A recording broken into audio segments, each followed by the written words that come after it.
Alright. Oh, yeah, just kind of looking at my landings. I'm practicing. I've been watching a lot more tutorials. Just Matt Wagner, or Wags as everybody knows him, really does have it down as far as how to teach someone how to do something. And I've been paying attention to his F18 academic series. Just learning how to use the F18 in DCS. And it's just my first time kind of getting it all together and putting it all together what I've been kind of told by other people, as well as what I gathered from watching Wags do things, because he wasn't super detailed as far as to what he himself was physically doing with like his HOTAS, and I couldn't see his curvatures, but he's really detailed in the sense that he tells you exactly what the aircraft is supposed to be doing, giving you those speeds, giving you those AOA bullet points, and giving you the procedure, which is very good. Um, that's where like kind of Grim Reapers kind of I think do a good thing, and they put their curve up there so that you can see what they're doing with the actual flight controls, and makes it a lot easier to pick up on it. But no biggie. Um, but I have to say, since I've watched his tutorials, just since I've watched his tutorials, my landing is getting a little bit more intuitive. I'm gaining a little bit more control on my approaches, I think. Yeah, here I think I did the FCS bit twice because I had my headset off for a little bit, and I did the helmet sound effects all in my headset. Partially for immersion, and partially because a lot of the times when there's just a bunch of BS going on the radio, I don't want them screaming all up in my voice. I'd rather just be the text on the screen. Um, it sucks because your warnings will go through there too, which is why I might throw like one ear in. But yeah, um, and I'm just kind of doing this review while I get ready to go out and do some driving. Catch up is that I'm doing delivery on the side for DoorDash while I do training in my art and graphic design skill sets to stay up to date and relevant, and so I can actually start to use my degree a little more. I'm actually going to start applying for my first graphic design jobs here pretty soon. Um, and I'm actually working with people on some projects, and this was just kind of, I hadn't been on DCS in a while. I hadn't done a Sitrep in a while either. Um, I got buddies looking out for me, and they're trying to pitch me jobs here and there, but I kind of want to take this my own pace and just do my own thing a little bit, because it's really nice to have support. It really is. But the one thing about having support is that sometimes your support is looking out for your well-being, but they don't have your vision, and they don't know what you're trying to do with yourself, and that may be really difficult right now with this whole coronavirus. So this may be a spell. I may have to, I don't know, bite the bullet for a little bit, but I'm being a little stubborn. Just being stubborn, praying, putting the situation in God's hands, and looking forward to whatever miracles He may do for me as I continue to do for Him what I feel He's called me to do, which is lean forward on going Air Force instead of continuing with the Army. Yeah, thanks, Darth Vader. Thanks, Darth Vader. Yeah, I get ads and bullcrap all freaking day. I'm gonna go ahead and mute that. It's freaking crazy how often my phone goes off. I hate it. I hate cell phones specifically because they go off all times at all times of the day. Like they go off every time that you don't want them to. Every time it gets annoying. Um, yeah, lean forward on this Air Force, and it's like the guards unit that does the fighters in my state. They are not. Um, they can't get a hold of them. Their office isn't open, and it says it's permanently closed. And on top of that, they're not answering the phone or calling me back, which that's not good. Even if their unit is working, that's not good. That their recruitment is pretty much shut down, which I can understand it with the whole COVID thing, why they might want to create some roadblocks or something or some checkpoints like that. Make people really have to work hard to get in. But it's just like for me, especially right now, a trip to not Texas, a trip to Tulsa is no small thing. I'm not made of money. I really am not. And I could go out there, but if your office is closed and you have no one there, there's no reason for me to do that. So I don't know, it is a big roadblock. Start my taxi out, go out, and I'm going to turn around, do my first landing. I should just do more touch and goes. I like to practice the full stop, just because usually I use the W key for my wheel brakes, but I'm trying to practice using the rudder pedal ones a little more, and it's really awkward. Just kind of point your toes like that, like when the base of the rudder pedals don't hold up really well, and it starts to kind of teeter or seesaw on you. But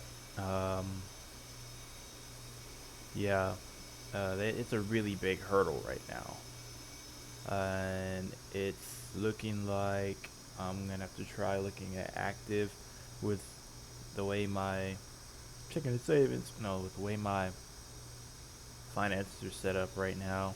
I just don't have a lot incoming, and I kind of have a lull period where I can kind of build just a little bit and a little bit of time to still be waiting on my job as a mechanic to call me back. And I've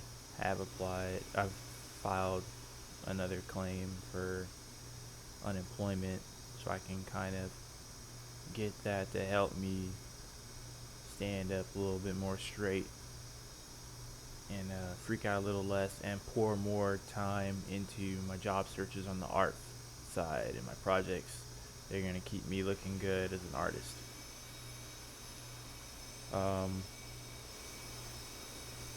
One big part of that is really going to be this LinkedIn learning that I'm doing. And I'm going to have to really get it.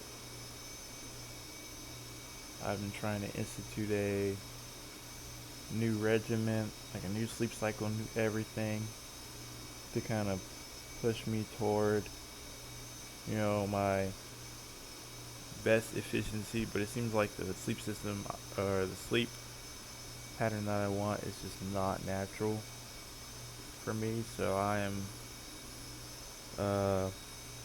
just going it with the I'm dead reckoning. I'm just pushing straight on ahead. And when I get tired, I rest a little bit, and then I get back up and start pushing hard again.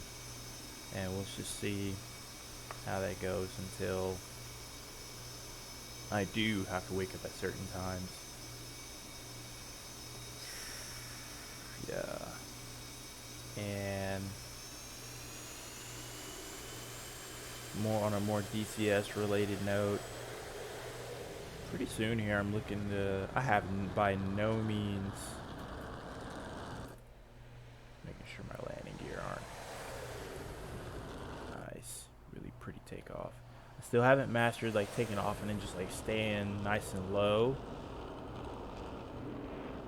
keeping that one was a lot better. I think I just kind of leveled off at like 400 or 500 feet,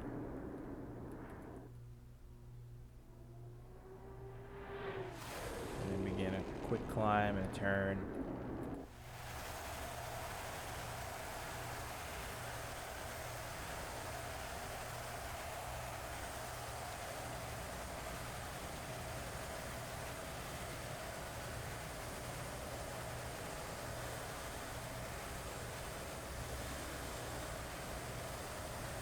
Such a pretty looking game.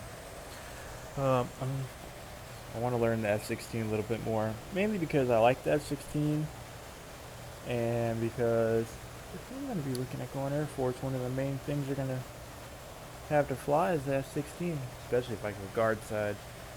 F-16s. If I go guard side here in Oklahoma, F-16s.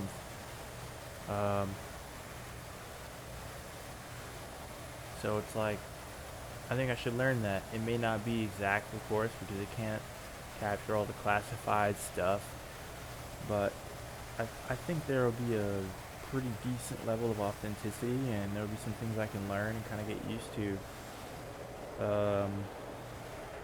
looking at and get into some habits, and it'll once again just keep me excited about where I'm trying to head, where I'm going.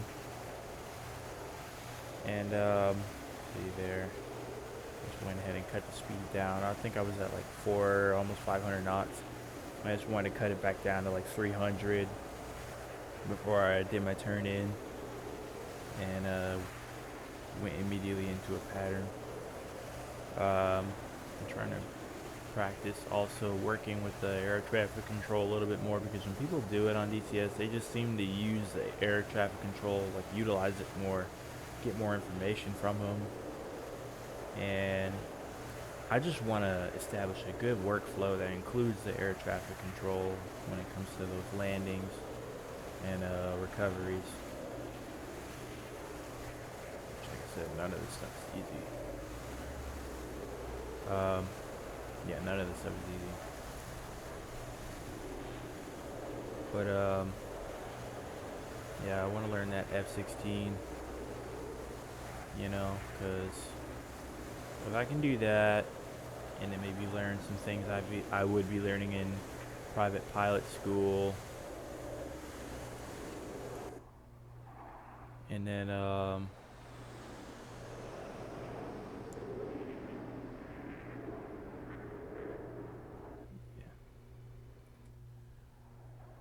look at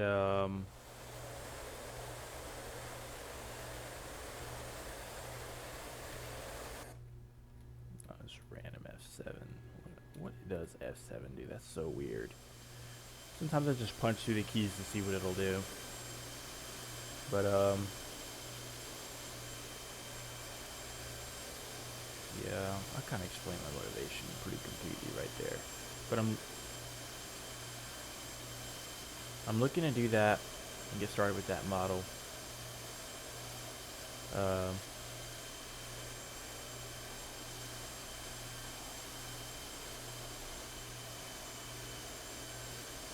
Also because I've been trying to look for a reason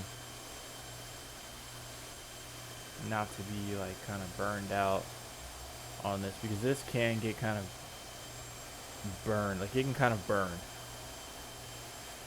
when you're new at the game and you're not very good at it and you're failing a lot.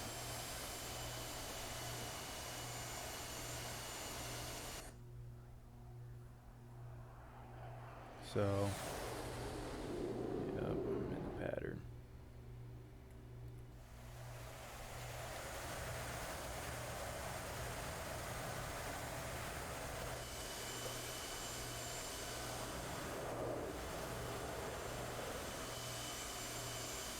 And along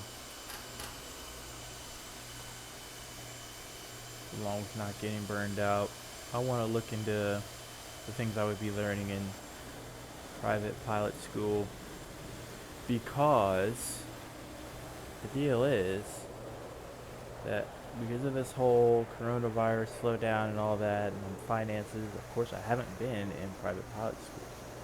You know, like I thought I was going to be, but I just don't have the money for that right now. But I still want to learn what I can and get nerdy about it, so that whenever I do, whenever the season is over, I can go ahead and, go right into it. Now in this one, yeah, drop gear, flaps. I started to resist that tendency the aircraft has to take its nose off into the stratosphere and give me 1,000. I still gained a decent bit of altitude from it, but I kept it stable as I could. And I went out further than I usually do, which is usually, I think I usually only go out like 1.5 miles, maybe 2 miles before I'm turning back in and trying to do it like a carrier landing, like perfectly. But this time I just went further out. I went out like 3, 4 miles. Yeah, playing with the pitch is why I'm losing this altitude. Trying to get it right, trying to get it level. And I think they usually use the attention hold on the autopilot for that, which I haven't tried that yet. That's probably the next step because Wags does it. Cap, the Grim Reaper, she does it. Yeah, see, look at me. Lost a lot of altitude just playing with the trim. Just playing with the trim, I lost a lot of altitude. Zoom out some too so we can.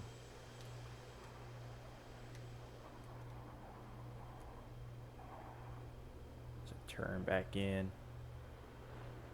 The first landing was really smooth.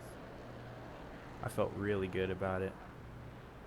As I turned in, I was a little off, but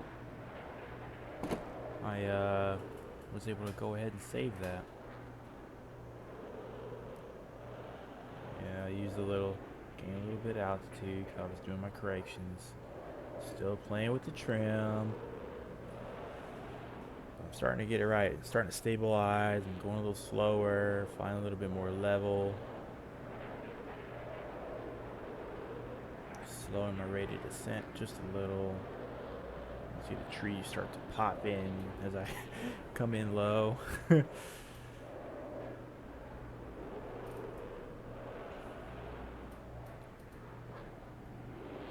I feel like the TACAN is something you have to set up before you even take off because otherwise, something I've been thinking about for the carrier recovery and going to other airfields, which I illustrated with the second landing.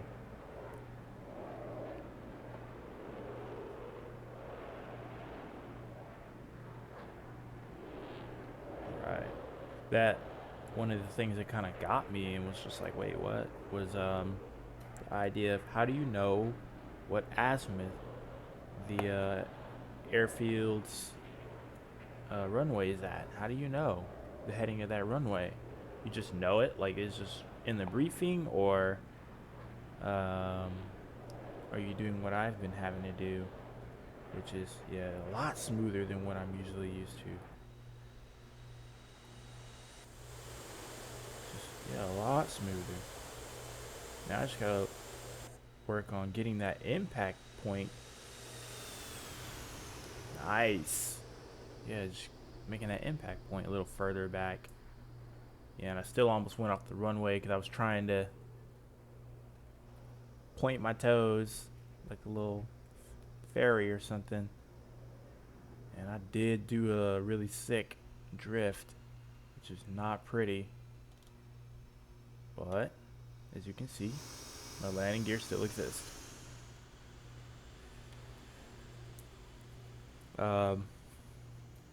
Yeah, so that's something I've been working on is using that. But what I usually end up doing, like when I fly to another airfield or something, is I just fly the heading of that runway. I have to fly it lengthwise and set it up as I'm passing it, trying to figure out, like, guess what heading it's on. And then as I'm turning around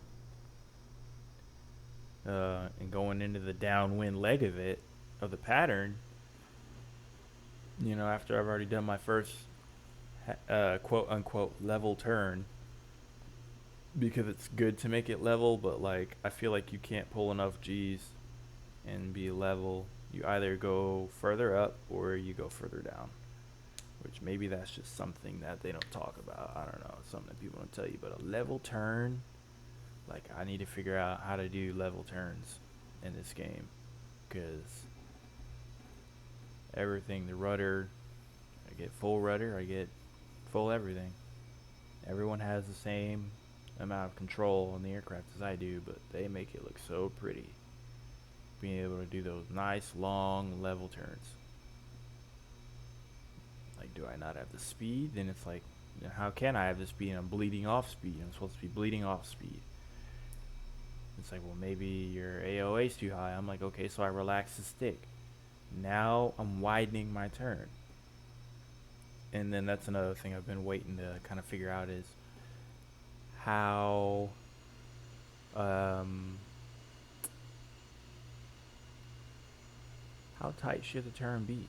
How tight should the turn actually be? Or is it all just kind of like eyeballing it as you do it? Because I mean that makes sense to me.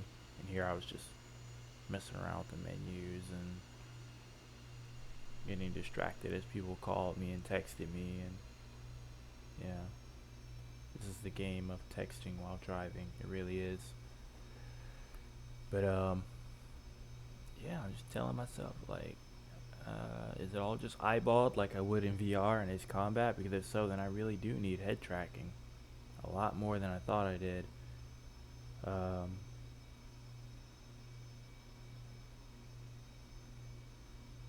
just how crazy do things get? And um,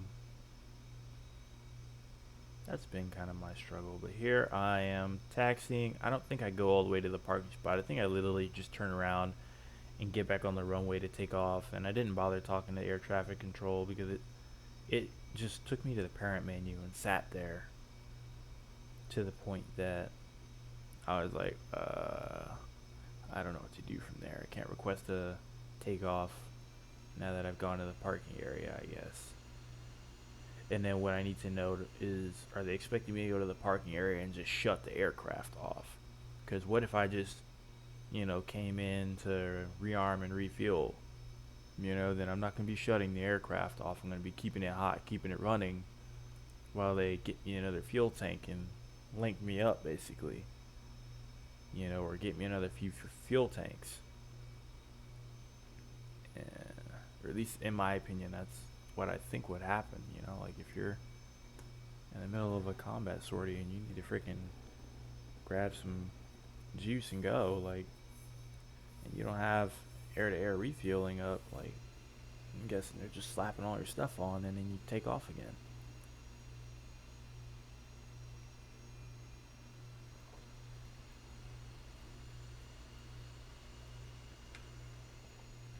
But yeah, after this review, I'm probably gonna get a snack in my belly and then just, go ahead and do some driving for a few hours.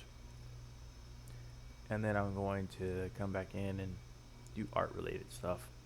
I'm trying very hard to stay away from video games, even though it kind of counts. I don't really do it for very long. I think I usually have one or two sorties. Like I spend a couple hours on this game in particular, and then my PS4 is kind of collecting dust. My Xbox 360 collecting dust. Oh, I did go all the way back.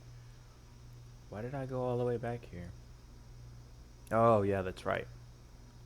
I was practicing said thing that I was talking about, coming in, rearming, refueling, and going.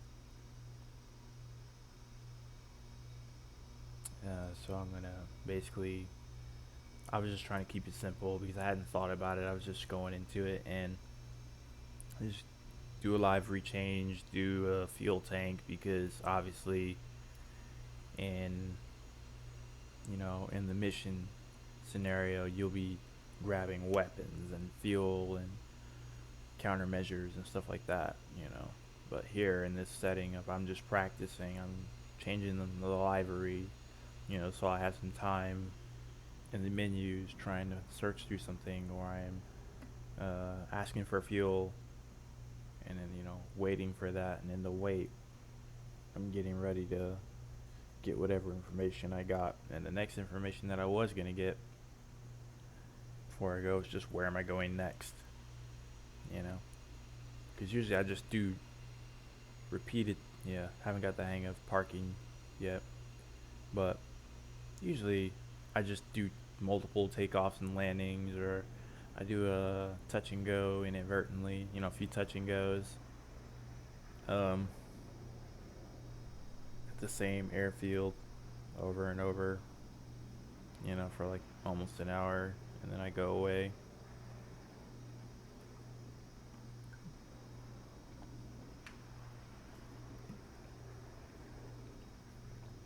But I thought, think private pilot. What do they train? What do we do? Oh, we do. It's like we do cross country flights. You actually go somewhere with your aircraft, which kind of, you know, told me, hey, maybe I should go somewhere and land somewhere and get on the horn with air traffic control.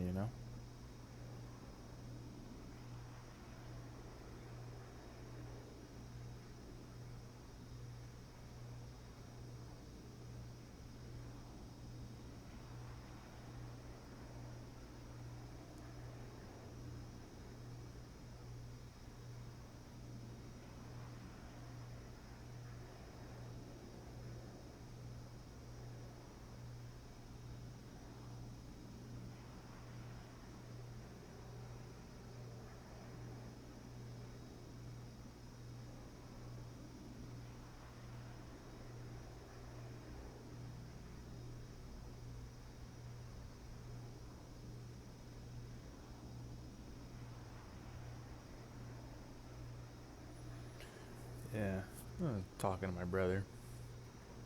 He's telling me that he's thinking about doing what I'm doing and doing some delivery service like a DoorDash or Uber Eats. And I'm telling him, hey, I don't. It's not a ideal side hustle. It really is just something to have a few bucks just to make sure you're, you know, uh, keeping things up and you're not just sitting there starving. It is not a full time gig. It really isn't. You can't do it. There's too much fuel on your personal vehicle. It's too much mileage probably on your personal vehicle for you to be safely, doing it for too long. Like you probably would go through a car or two unless your car is like really freaking new. As problems spring up because you've just been putting mileage on it, mileage, and at a decent hurry up and wait pace. And it's just like when you got to deal with traffic and you got to deal with the waiting for an order to show up and how little they actually pay you per the delivery. The little delivery fee, the extra $3-4 you might get. I'm like, man, it gets tight. It becomes incredibly clear just how inefficient this baby's rolling. My landing gear still exists.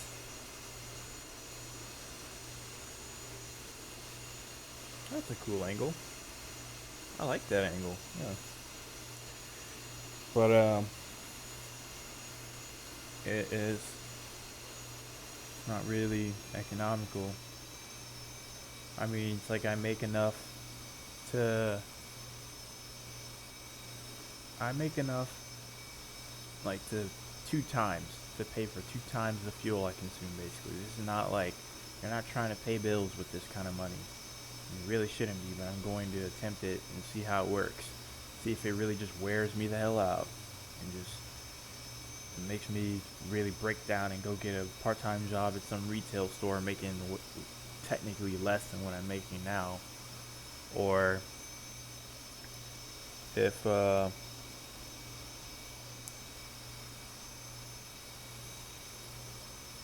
like, or if I can really stick with it and make it kind of foot the bill for the small stuff, like electric or cable, like a nice $100-something check. Yeah, this one didn't really go the same.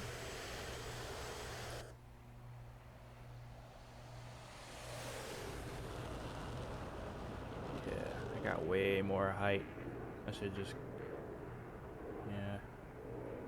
I think I got like 800 feet on that. Yep, 800 feet on that one.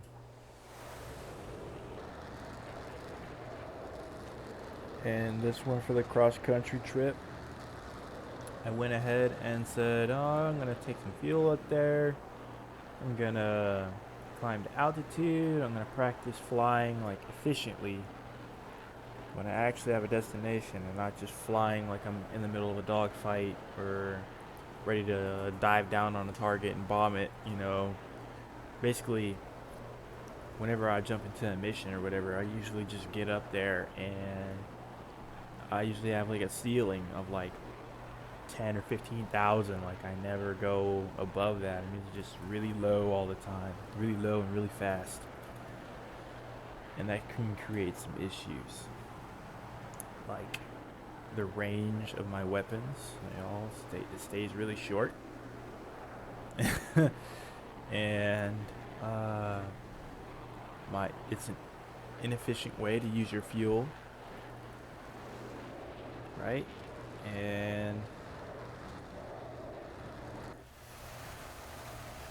then you have, they're really easy to freaking see when you're flying really low like that. They're really easy to see, not necessarily by other aircraft way up there hunting from you, but from like everything on the ground, everything that is involved in the CAS mission. They're really easy to see. Like if there's AAA down there, they can see you. If they're at Sam's, they can see you. If there are attack helicopters with air-to-air missiles, they can see you. If there are attack jets with air-to-air capabilities or missiles, they can see you. And it's just never a good deal for you to be so visible all the time. Way up there where those weapon systems can't touch you and those people who can't see you is much better. And way further out than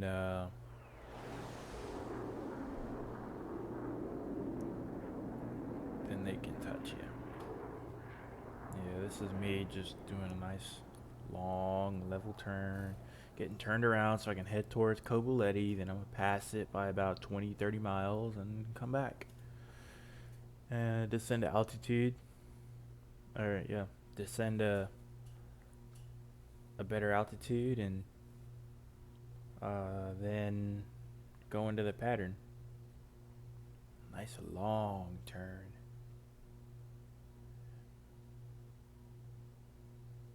Sometimes I wonder just how much of it really is like airliner traffic when I look up and see those contrails. Because I'm just like, oh yeah, there's a contrail.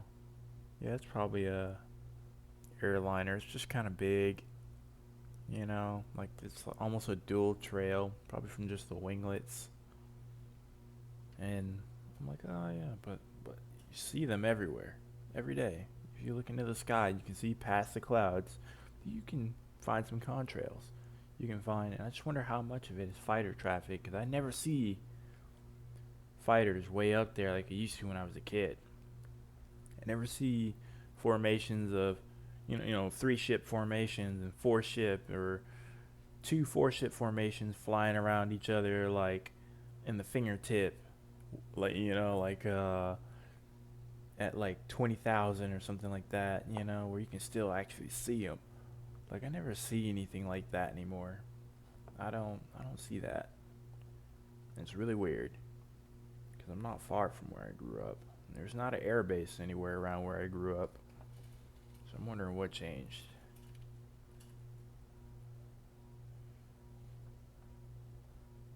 Wondering what changed.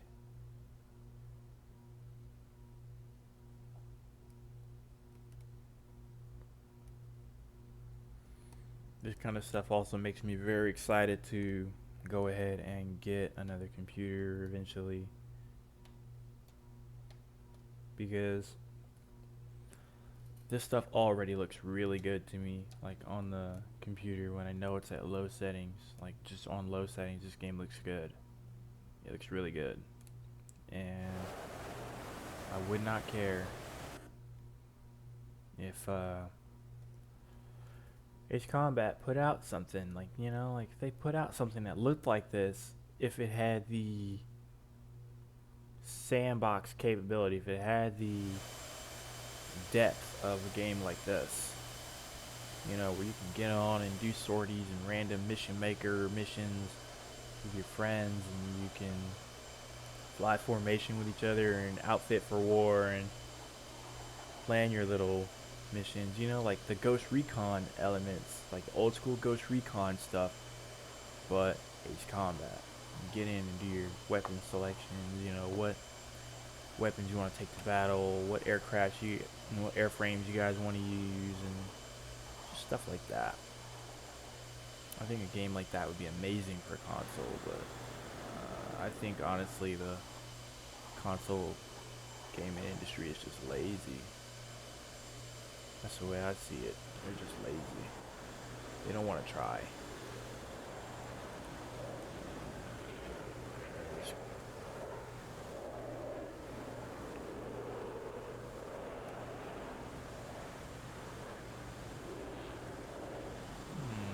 Hold on.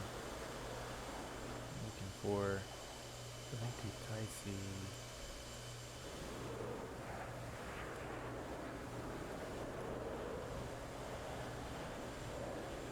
That's Kobaletti.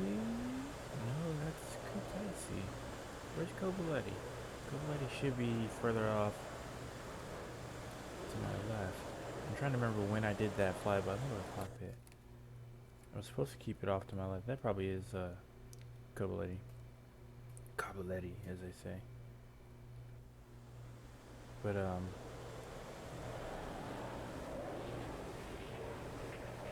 I did a nice long flight out there just to make sure I burned some fuel. So I could already drop my baggage. I like seeing the baggage go ahead and fall off the aircraft, but I can forgive it this time because I'm really not trying to sit here for too long. Really basically right around dinner time, I'm just going to have already eaten and take off and do some driving.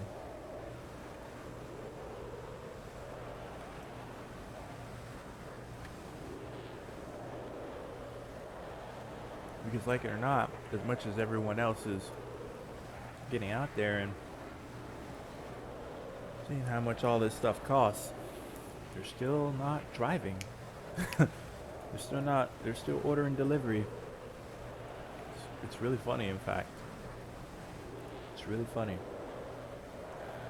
You can see me in the cockpit. I am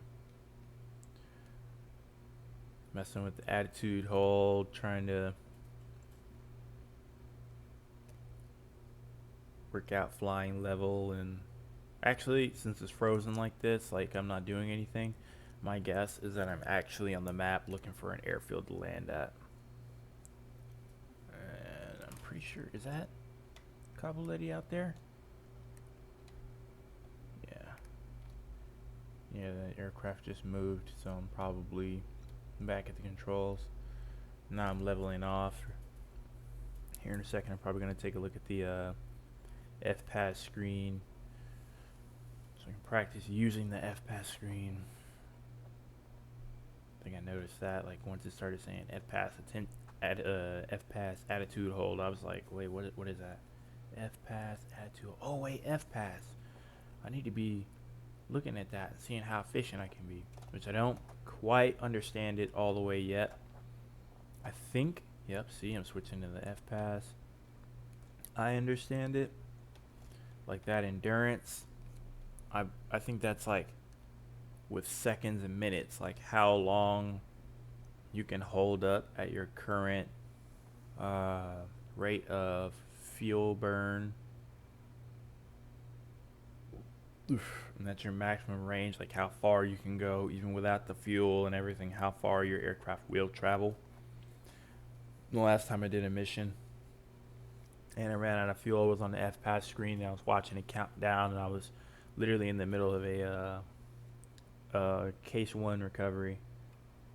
I was on the downwind, or no, I wasn't even in the. I was descending to altitude. I was descending to pattern altitude. And I was in the middle of that, and it ran out, and I almost swung all the way back around and actually put it on the deck. I was really just gonna eject over the, like do a flyover and eject and try and land on the carrier, but I would just slide off. I've tried it before, and it's worked, and I just slid off and fell into the water. But I got really close. But I watched it count all the way down, and it was just like, wow. And what I should have done, what I didn't realize, is that everything cuts off almost once that fuel goes. Like, what I should have done is I should have put the gears down, because the emergency gear deploy light was shining, and it was, oh yeah, you need to put the gears down. You need to put the, oh yeah, gears down. You need to go ahead and pull my lever. But it wasn't doing anything. Like, it wasn't doing anything. It was just flashing at me, and that's it.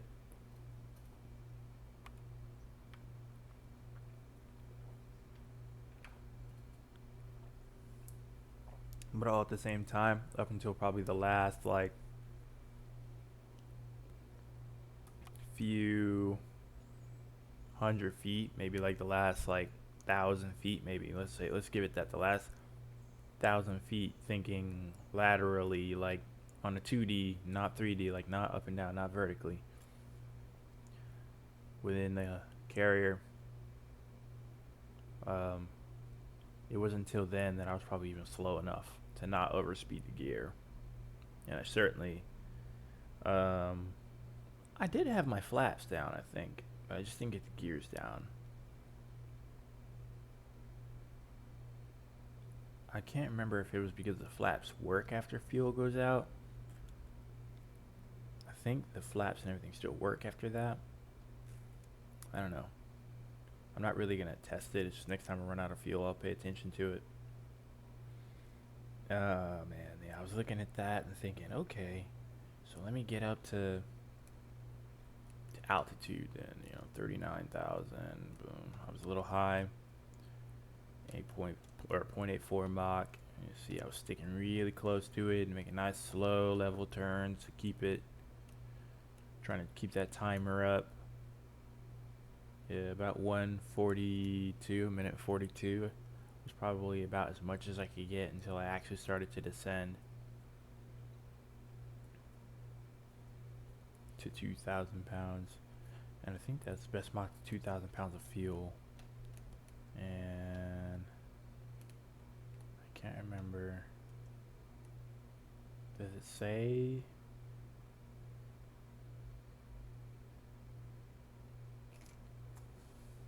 What happens? Pounds a nautical mile. 8 pounds of fuel a nautical mile is my burn rate, I'm guessing. Fuel remaining. My guess is that's 8,658 pounds of fuel, so I was sitting high. And of course I didn't notice all that because I couldn't zoom in that far. I'm doing everything from like this level of zoom. I can barely read that, and I only zoom in about that far every time, just so I can quickly read something, and then I zoom right back out. And nav to tack in 10. I don't know what that is. I'll have to figure that out. Altitude. Yeah, optimum range. The altitude for optimum range. Endurance. Like how far you would endure, I'm guessing. Like,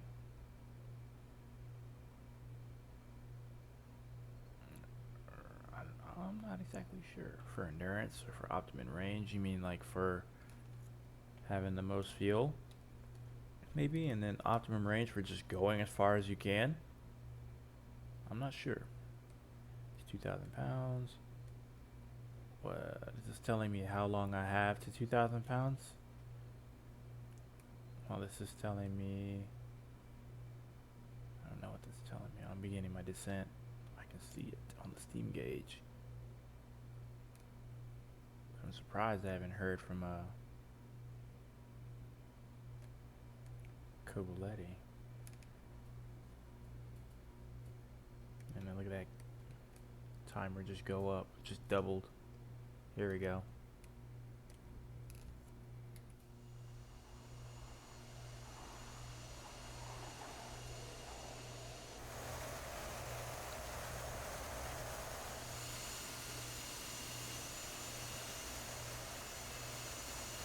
Lightning strike.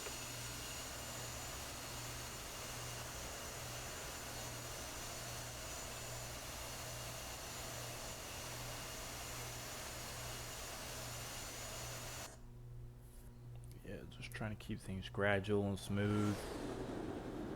Just makes me wonder about a lot of the really cool formation flying and like just how smooth are they really flying.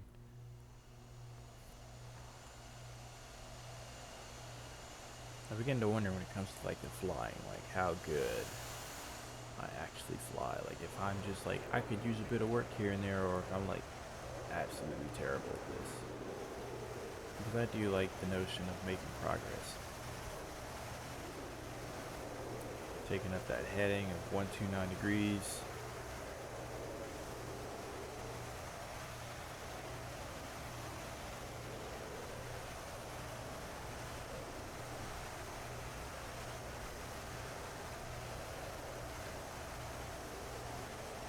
Aiming to be at about 8,000 by the time I get within the visual range of the airfield.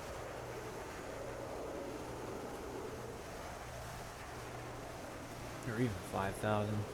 You know, between like 8 to 5,000. Like 5,000 when I get there. 8,000 when I can see it.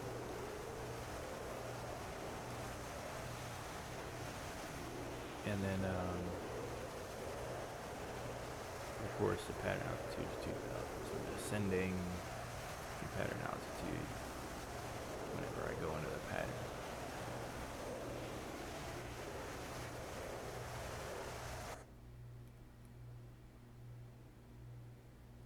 Let's see, can I see it? Yes, I can.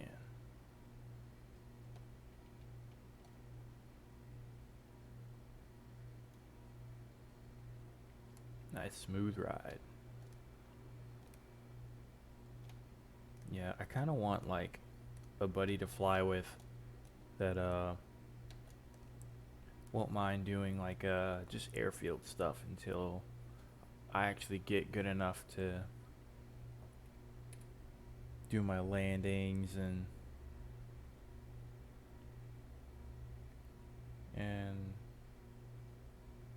take off and fly around efficiently. I kind of feel like I should work up to the carrier.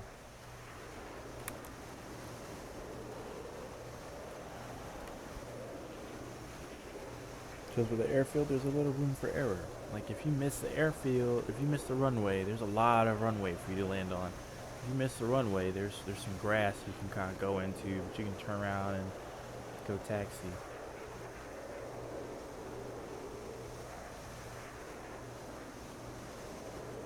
But if you miss the carrier, you ain't nothing. There ain't nothing but water.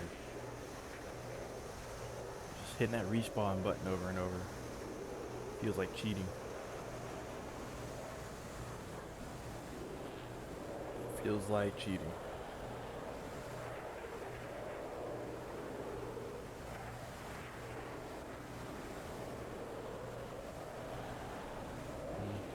Breaking into 2,000. Yep.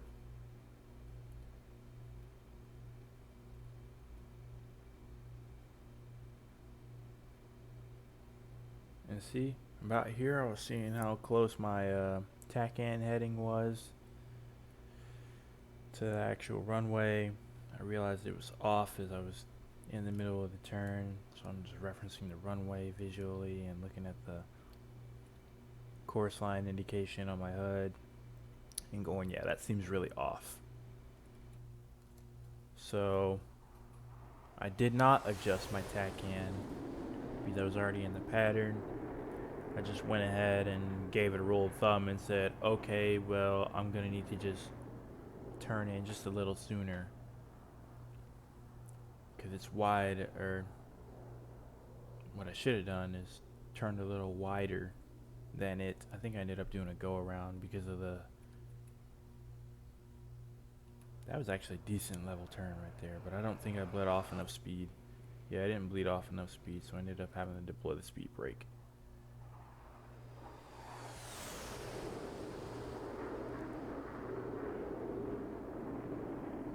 Went out there.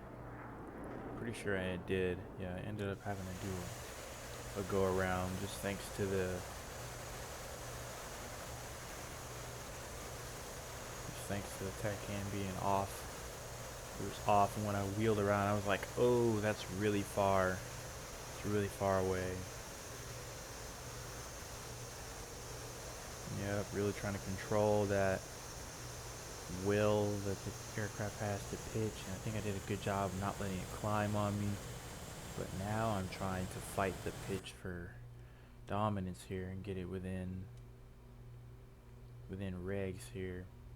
Trying to keep that velocity, that vector.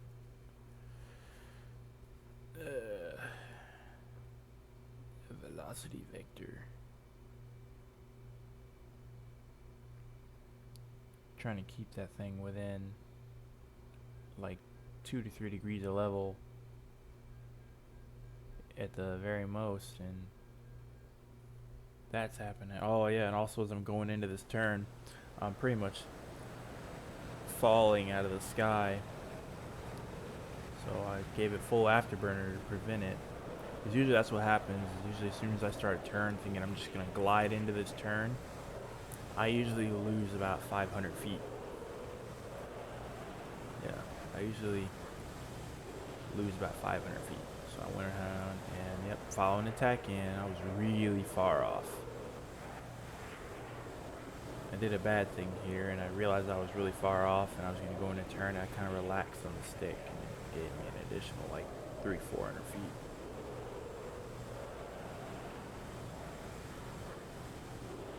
So I was coming in at about 700-800 feet. Now I'm at like 12. Right. 19, my bad. Oof. Yeah, oof. Maybe I was coming in more like 9,100. Yeah. Almost 1,000 feet. Like, just relaxing that stick by accident.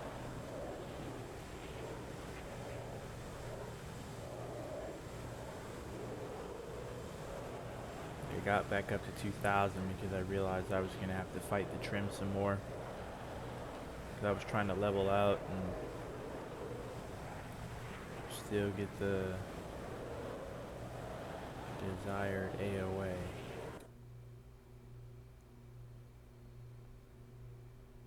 Right, because I want to have that.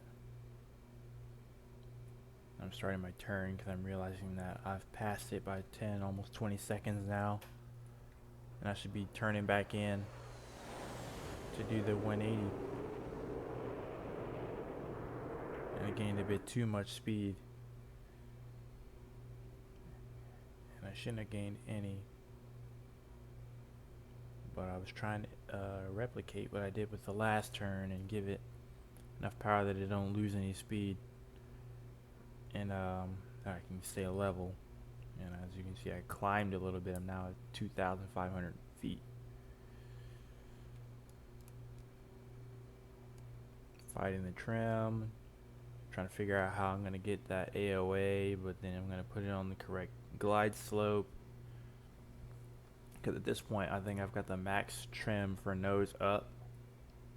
And it won't let me nose up anymore without decreasing power. So I start thinking that, oh, as soon as I start to decrease that power, it's going to drop out of the freaking sky. I'm going to lose like 500 feet, 600 feet, 700 feet really fast. Yep, I'm letting off on that throttle, letting the nose go up.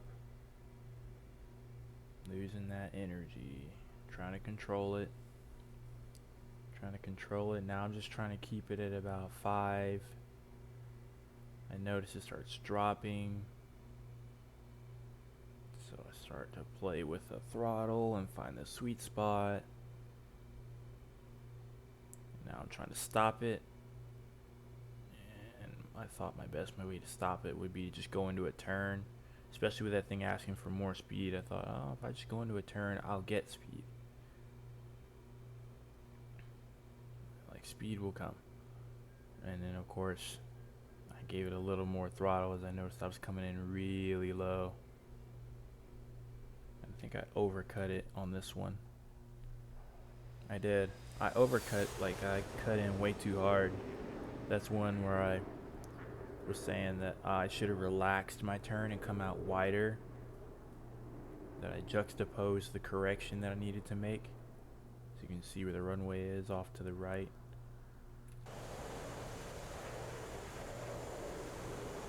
This landing wasn't so pretty as the last one, but I tried to save it and apply as best I could what I learned from my first landing,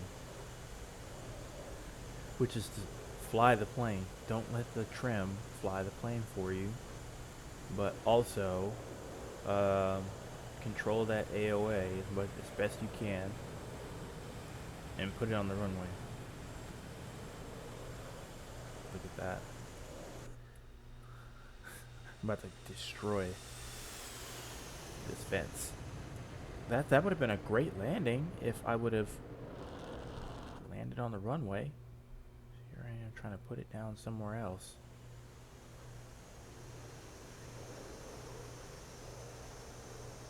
Almost did a full touch and go.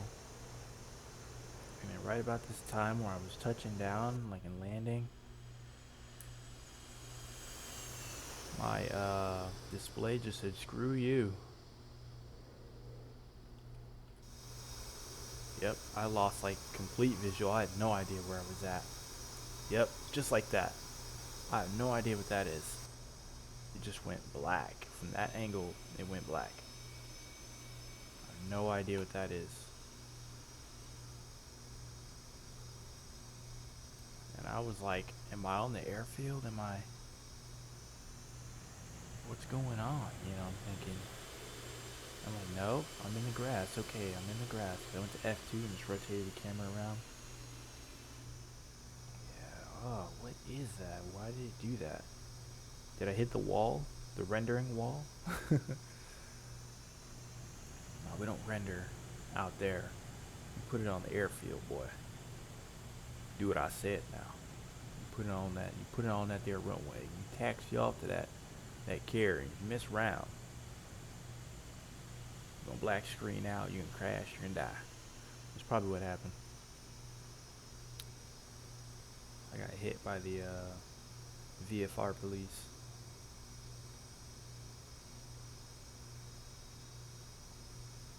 The VFR PD.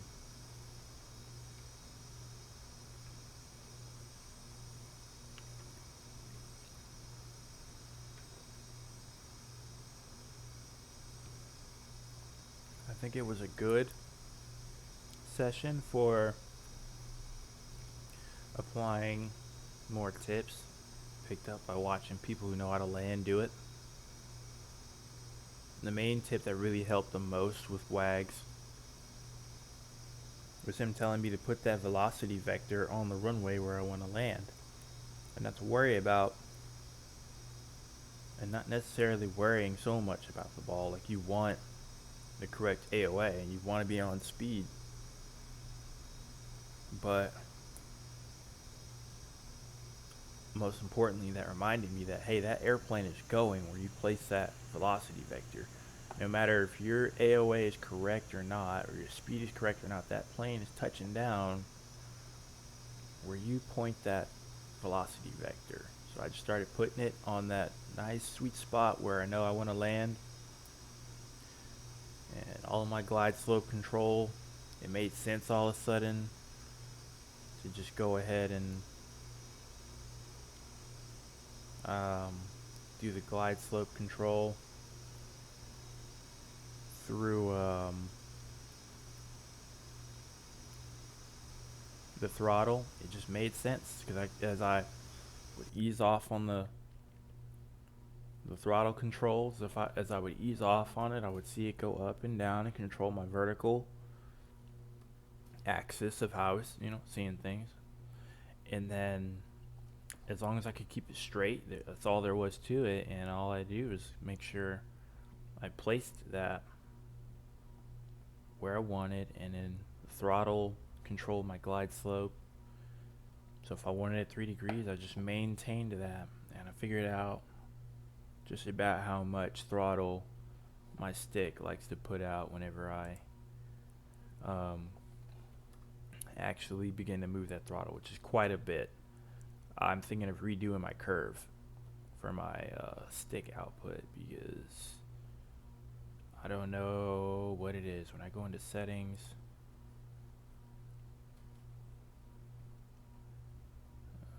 controls.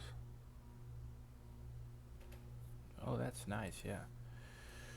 And I do my axis tune, which is, let's go to my F18 sim, axis commands, flight control, rudder, no, roll, joy X, joy Y.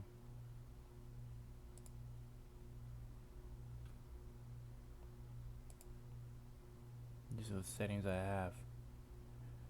Curvature. See, this is what I don't know how to use curve. I don't know how to input that value like he says with that value of 25 on the curvature. I don't know how to do that. I do not know how to do that.